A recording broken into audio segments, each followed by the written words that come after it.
UI UX Python నేర్చుకోండి, లక్షలు సంపాదించండి. Join quality thought.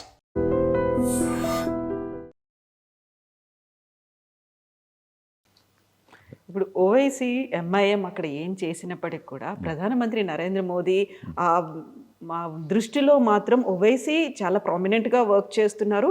Even BJP ఎంపీలే అలాంటి పనులు చేయలేకపోతున్నారు. మీరు ఓవైసీని చూసి నేర్చుకోండి, ఓవైసీ చాలా గ్రేట్గా వర్క్ చేస్తున్నారు, ఆయన బెస్ట్ అనే మాటని మోదీయే అన్నారనేది విన్నాం మేము. లేదండి, రిలేటింగ్ టు సోషల్ మీడియా.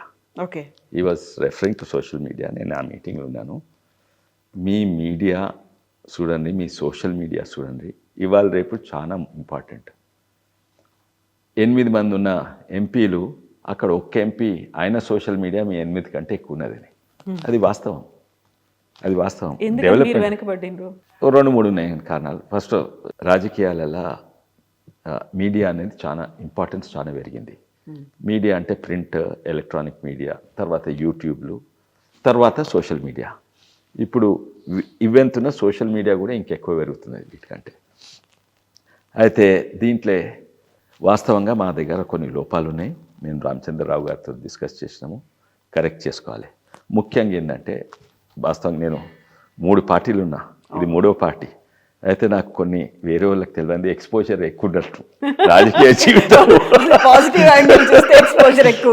అంటే అక్కడ ఎందుకంటే నేను టీఆర్ఎస్ ఉన్నప్పుడు ఆ సోషల్ మీడియా వాళ్ళందరూ 2 ఆడ మేనేజర్లు, కేటీఆర్ నా దగ్గర పనిచేసేది. తర్వాత కాంగ్రెస్ ఉన్నప్పుడు నేను చూసినాను సోషల్ మీడియా.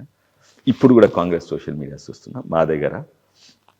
అయితే అక్కడ సోషల్ మీడియా యాక్టివ్ ఉన్నటోళ్ళు ఓన్లీ అబౌట్ 200 పోస్ట్స్ ఉంటాయి. టీఆర్ఎస్ పార్టీ పోస్టులు ఉంటాయి కదా, 200-300. కాంగ్రెస్లో కూడా అంతే యాక్టివ్ పోస్ట్ ఉన్నట్టు 200.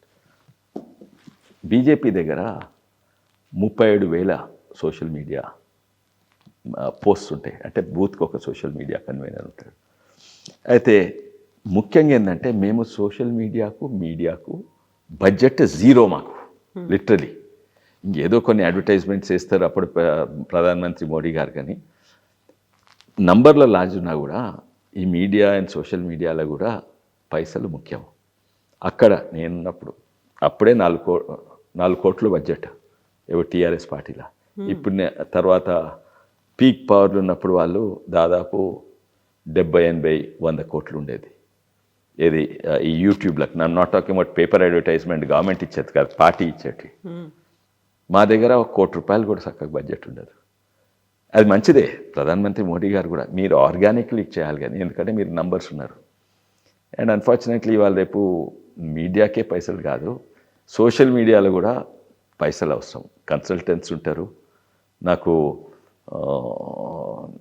1,00,000 రూపాయలని ఓ గంప నిండా లైక్స్ ఇస్తా, లేకుంటే నేను రీట్వీట్లు చేస్తాను. తర్వాత సోషల్ మీడియా ఫేస్బుక్, ట్విట్టర్లలో కూడా పైసలు పెడితే బూస్ట్ ఇవన్నీ అవుతాయి. మా వాళ్ళు ఎవరైనా చేస్తారా? నేను చేస్తానా? నేను ఎప్పుడైనా బూస్ట్ చూసిందా? అది చేయరు. వాళ్ళే ఉంటాయి. వాళ్ళే ఎట్లుంటాయంటే, ఇంకోటి అప్పుడు పట్టుబడితే ఏం చేసిందంటే, నేను ట్వీట్ చేసినా, నేను పోస్ట్ చేసినా కూడా నేను బూస్ట్ చేయను. నా చుట్టుపక్క ఓ 1000 ఎంప్లాయీ ఉంటారు, వాళ్ళు దాన్ని బూస్ట్ చేస్తారు. ట్వీట్ చేస్తారు, లైక్ చేస్తారు, పైసలు ఇచ్చి బూస్ట్ చేస్తారు. అయితే అటువంటి మా స్ట్రాటజీస్ మా దగ్గర లేవు. నేను అది ఉండాలని చెప్తలేను. అండ్ మోడీ గారైనా రామచంద్రరావు గారైనా దీనికి వ్యతిరేకం. ఆర్గానిక్లీ గ్రో కావాలని. ఆర్గానిక్ గ్రో అయితే టైం పడుతుంది. ఇప్పుడు రీఆర్గనైజ్ అవుతున్నాము, స్ట్రాంగ్ అవుతాం. ఓకే. అయితే ఇప్పుడు మనం కేటీఆర్, బీఆర్ఎస్ గురించి మాట్లాడుకున్నప్పుడు, ఓడిపోవడానికి రీజన్స్ కేటీఆర్ చెప్తున్నప్పుడు, మేము 33 జిల్లాల్లో 33 మెడికల్ కాలేజీలు తెచ్చినాం, దాని బదులు 33 యూట్యూబ్ ఛానళ్ళు పెట్టుకుంటే మేము గెలిచేవాళ్ళము అనేది. 100 కోట్లు పెడుతున్నారు అన్నప్పుడు ఐ నో పేర్లు యూట్యూబ్ ఛానల్ పేర్లు చెప్తాను. దటాంచి బిడ్డ నేను జైలు వేస్తా, నాకు ఇచ్చే యూట్యూబ్ ఛానల్ వాళ్ళు ఏడుస్తుంటే వాళ్ళ నోట్లో చాక్లెట్ పెట్టినట్టు 10 లక్షలు ఇచ్చిండ్రు. ఇటువంటి 60 యూట్యూబ్ ఛానల్ కొన్నాడు. 2 అమ్మను అంటే జైలు వేసిండ్రు. మీరు తెలుసు, మన తీన్మాన్ వల్లనైనా లేకుంటే రఘు అయినా, ఇది మన తొలి వెలుగు రఘు, ఎంతోమంది ఉన్న జైలు వేసిండు, హింసించిండు. అయితే హింసించిండు, బ్లాక్మెయిల్ చేసి అధికారం వాడి గుంజుకున్నాడు ఛానల్. అయితే ఇవి వాస్తవం కాదా? ఇప్పుడు ఆయన మాట్లాడతాడు. ఇప్పుడు ఇన్నిట్లలో కూడా అందులో సోషల్ మీడియా వేదికగా ఏం జరుగుతున్నాయనే దాంతో పాటుగా ప్రభుత్వ పాలనకి సంబంధించి ఫోన్ ట్యాపింగ్ అనే ఇష్యూ అనేది చాలా పెద్ద ఎత్తున జరుగుతుంది అనేది నేను ఈ మధ్యన మాట్లాడినటువంటి బీఆర్ఎస్ ఎంపీ రఘునందన్ కూడా ఒక మాట అన్నారు. ఇప్పుడు కూడా ఈ ప్రభుత్వం కూడా నా ఫోన్లు ట్యాప్ చేస్తుంది అనేది. So ex minister Niranjan Reddy గారు కూడా అన్నది ఈ ప్రభుత్వం కూడా ఫోన్ ట్యాప్ చేస్తోంది. యాక్చువల్గా ఆ బీఆర్ఎస్ గవర్నమెంట్ చేసింది ఫోన్ ట్యాపింగ్ అనేది ఇప్పటికీ అది రన్ అవుతోంది. సిట్ దగ్గరికి వెళ్తున్నారు, నోటీసులు ఇవన్నీ ఉన్నాయి. ఈ ప్రభుత్వం కూడా అదే చేస్తుందా? ఈ నెవర్ ఎండింగ్ ఎపిసోడ్ లాగా ఫోన్ ట్యాపింగ్ అనేది రన్ అవుతూనే ఉంటుందా? కొంచెం ఉంటుండొచ్చు అండి. నాకు అప్పుడు ఉన్నట్టు అనిపిస్తలేదు. అప్పుడు నేను I'm a victim, I also have proofs and all that. అప్పుడు లార్జ్ స్కేల్లో చేసిండ్రు, పట్టుబడ్డారు. ఇప్పుడు ఆ హార్డ్ డిస్క్లో ఆయన పోయి అమెరికా ఎందుకు పారిపోవలసి వచ్చింది ప్రభాకర్ రావు? తర్వాత హార్డ్ డిస్క్లు మూసినదిలో ఎందుకు వేయవలసి వచ్చింది? అది clear admission. Phone tapping large scale అయింది. లార్జ్ స్కేల్ అంటే హ్యూజ్. లార్జ్ స్కేల్లో కాకుండొచ్చు, అవుతుండొచ్చు, నాకు తెలియదు. ఈ ప్రభుత్వంలో అయితే అవుతుండొచ్చు, రఘునందన్ రావు గారికి తెలిసిండొచ్చు. కానీ నాకైతే ఎక్స్పీరియన్స్ లేదు, ఇన్నట్టు కూడా తెలియదు. అండ్ అవుతుండొచ్చు, ఇంతో అంతో అవుతుండొచ్చు. కానీ ఆ స్కేల్లో అయితే ఎప్పుడు కాలేదు. వాళ్ళ సొంత ఎమ్మెల్యేలను ట్యాప్ చేసిండ్రు, అండ్ వీళ్ళకు అసలుకు అది ఎట్లా చెప్తున్నారు? How can they say that ఈ ప్రభుత్వం ఫోన్ ట్యాప్ చేసి టీఆర్ఎస్ రఘునందన్ రావు అనవచ్చు, వాస్తవాలు కొన్ని తెలిసిండొచ్చు. కానీ వీళ్ళైతే అనలేరు. తప్పనిసరిగా వాళ్ళు ఫోన్ ట్యాపింగ్ రాజకీయ ఎవరిని నమ్మరు. అండ్ మంచిగా మాట్లాడతారు కానీ నమ్మరు. అండ్ ఇన్సెక్యూరిటీ బాగా పెరిగింది. నేను అందుకే ఫోన్ ట్యాపింగ్ మొదలుపెట్టిండ్రు. ఇక దాంతో ఆ పార్టీయే ఖతమైంది. సో నిజంగా ఖతమైపోయిందా? మేము మళ్ళీ రెజ్యూనేట్ అవుతున్నాము, మేము ఎక్స్పాండ్ అవుతున్నాము, మాకు మద్దతు అనేది వస్తుంది, పాజిటివ్ సైడ్ అనేది ప్రజల నుంచి మాకు వినిపిస్తోంది అనేది బీఆర్ఎస్ చెప్తోంది కదా? అది నడిచేది మీడియా అండ్ సోషల్ మీడియా మీద నడుస్తుంది. ఎట్లయితే పేషెంట్ ఐవీ ఫ్లూయిడ్ మీద నడుస్తుందో వాళ్ళ ఐవీ ఫ్లూయిడ్ పైసల మీద నడుస్తుంది పార్టీ, లేకుంటే లేదు.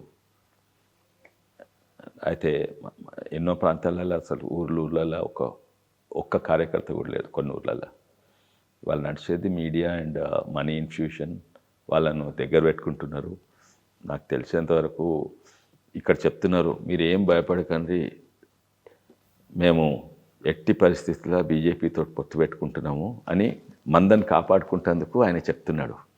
బీజేపీ ఆయన దగ్గర పోదు, బీఆర్ఎస్ దగ్గర పోతే మేము ఖతమవుతాము. ఆడ ఢిల్లీ అయినా ఇక్కడ రామచంద్రరావు గారైనా వాళ్ళని దూరం పెట్టాలి, వాళ్ళని దగ్గర తీసుకురావద్దని. మేమున్నా ఇంతకుముందు ఓడిపోయిన కారణమే అది. మీరు కవితని జైలు వేయలేదు, అందుకే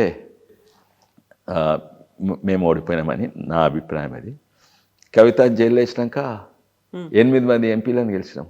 అండ్ ముఖ్యంగా ఏంటంటే ఏమైనా పొత్తు ఉంటే వాళ్ళిద్దరికి ఉంటుంది, కాంగ్రెస్కు అండ్ టీఆర్ఎస్. ఎన్నో సందర్భాలు ఉన్నాయి.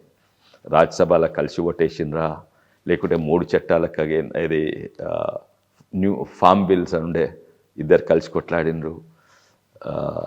మున్గోడు ఎలక్షన్స్ అలా రాహుల్ గాంధీ యాత్రకు భారత్ జోడో యాత్రకు ఆర్టీసీ బస్ పంపింది కేటీఆరే.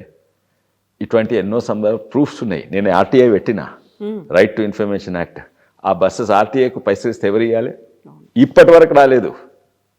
అప్పుడు ఇంక సాధారణంగా సాధారణ ప్రజలు పెడితే 1 నెలనో 2 నెలలో ఆన్సర్ రావాలి. ఎంపీ పెడితే 10 రోజు 20 రోజు. ఇప్పటి వరకు రాలేదు. అప్పుడు టీఆర్ఎస్ ప్రభుత్వం ఉన్నప్పుడు రాలేదు, ఇప్పుడు కాంగ్రెస్ ప్రభుత్వం ఉన్నప్పుడు రాలేదు. ఎందుకంటే భారత్ జోడో యాత్ర రాహుల్ గాంధీ వచ్చింది కదా, దానికి ఆర్టీసీ బస్సెస్ పోయినాయి మున్గోడు నుంచి. ఆ ఆర్టీసీ బస్సెస్ టీఆర్ఎస్ పే చేసిందని నాకు నమ్మకం ఉంది. అందుకే తీర్చేందుకు ఆర్టీఐ వేస్తే ఇప్పటివరకు సమాధానం రాలేదు. అయితే కలిసి పనిచేస్తున్నాం. ఆనందం తీసి పెట్టండి. మీరు ఇప్పుడే ఫోన్ ట్యాపింగ్ గురించి మాట్లాడింది కదా, అరే ఎన్నేళ్ళ కాంగ్రెస్ ప్రభుత్వం 2 ఏళ్ళు అయిపోయింది. ఇప్పటి వరకు ఒక్కరిని చేయలేదు. కాళేశ్వరం గురించి చేయలేదు, రైస్ రీసైక్లింగ్ స్కామ్కి వేయలేదు, ఎలక్ట్రిసిటీ స్కామ్కి వేయలేదు. ఎన్ని ఫోన్ ట్యాపింగ్ దానికి ఒక్క అరెస్ట్ కాలేదు. అంటే రేవంత్ రెడ్డి గారు కేవలం అప్పుడు నేను కూడా ఉంటుంది, డ్రోన్ షాట్ తీసుకుంటేనే జైలు వేసిండ్రు. అంటే ఎందుకు వేస్తలేరు కాంగ్రెస్ పార్టీ జైలు? ఎందుకు వేస్తలేరు? అయితే నేనేమనుకుంటున్నా అంటే ఇక్కడ కాంగ్రెస్ వాళ్ళకు బాగానే వేయాలని ఉన్నా కానీ అక్కడ మెయిన్ నుంచి వస్తుంది.